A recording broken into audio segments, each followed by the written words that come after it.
మనలో చాలామంది తల్లిదండ్రులుగా ఒకటే అనుకుంటూ ఉంటాం. నేను నా పిల్లలకి ఒక మంచి పేరెంట్‌గా ఉండాలి అని.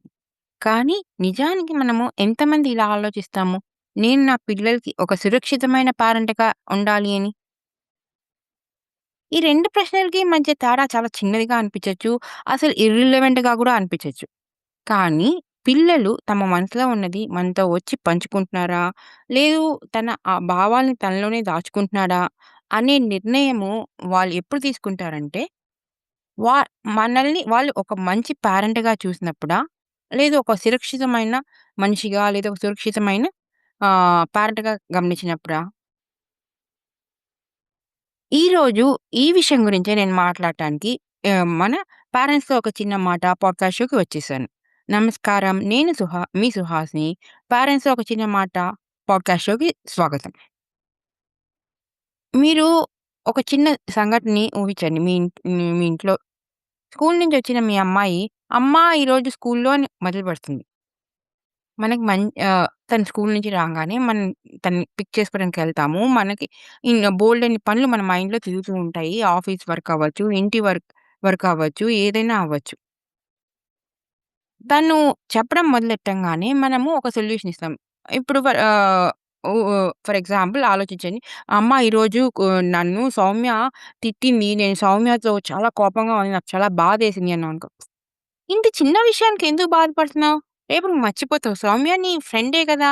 ఫ్రెండ్స్ మధ్య ఇవన్నీ కామన్. వదిలేసేయి. స్ట్రాంగ్‌గా ఉండు అని చెప్పి మనము దాన్ని చెప్తాం. కానీ అక్కడ మన మాట తప్పు కాదు.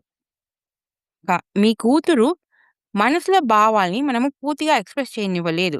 హ్మ్. అయి దాని మూలంగా ఏమవుద్ది మన పిల్లలు, ఓహో! అమ్మకి మనం ఏం చెప్పినా మనల్ని పూర్తిగా వినదు. మధ్యలోనే ఆపి తన ఫీలింగ్స్‌ని, తన ఇదిని మనకు చెప్తుంది అని చెప్పి ఆలోచనలో పడతారు. అవునా? సో, నెక్స్ట్ టైము సౌమ్య కాకపోతే ఇంకో గీతతోనో, ఇంకో వాణితోనో గొడవయినప్పుడు, ఈ గొడవలన్నీ అమ్మకి తీసుకెళ్తే ఫ్రెండ్స్ మధ్య ఇలాంటి గొడవలు కామనే అని చెప్పి అంటుంది. కాబట్టి అమ్మకి చెప్పాల్సిన అవసరం లేదు అని మీ పాప నిర్ణయించుకుంటుంది. మనందరికీ మన పిల్లలంటే ప్రేముంది. కాదు అని నేను చెప్పడం లేదు. దాంట్లో ఎలాంటి సందేహము లేదు. మన టైము, మన కష్టము, మన డబ్బు, మన డ్రీమ్సు, మన హోప్సు అన్నీ వాళ్ళ కోసమే. మీరు కొంతమంది కెరీర్ కూడా త్యాగం చేసి పిల్లల్ని పెంచటంలోని వాళ్ళ సమయాన్ని అన్నిటిని వెచ్చిస్తూ ఉంటారు.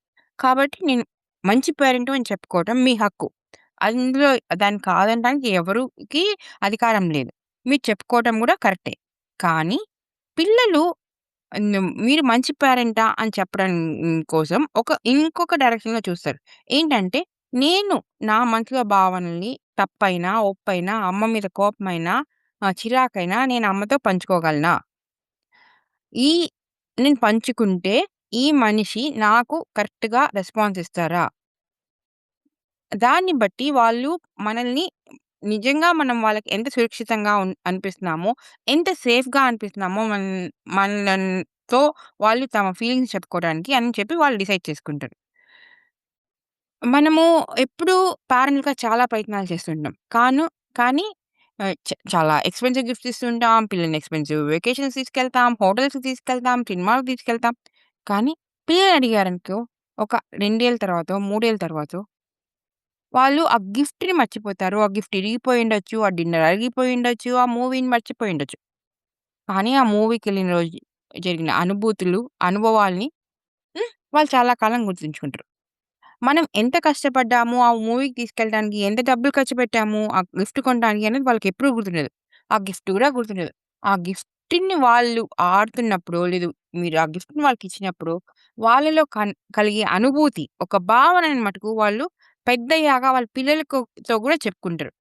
సో, వాళ్ళకి మనం ఎలాంటి దాన్ని బట్టి మనకేటి అర్థమవుతుంది, మనం దగ్గర వాళ్ళున్నప్పుడు వాళ్ళకి ధైర్యం కలిగిచ్చాలి.